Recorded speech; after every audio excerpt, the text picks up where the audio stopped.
Welcome to the Tech Egg. Don't get scrambled. Enjoy the video.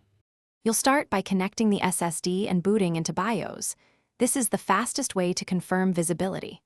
Once powered on, press the correct key, often Del or F2, repeatedly during post to reach firmware.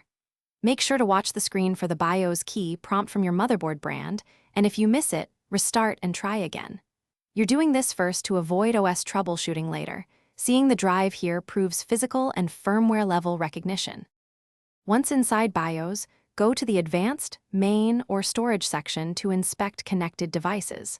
You'll look for a drive list or NVMe configuration that should list the SSD model and capacity.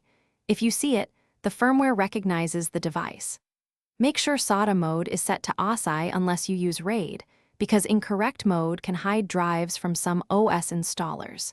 If the SSD isn't listed, double-check physical connections and slot compatibility before moving to final steps.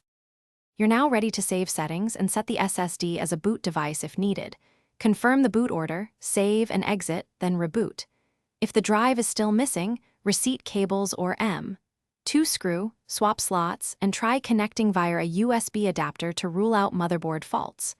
Also consider updating BIOS firmware, because new NVMe support is sometimes added in updates. If none of that works, test the SSD in another computer to determine whether the drive or the board is at fault. Thanks for watching. Consider subscribing if I helped unscramble your problems.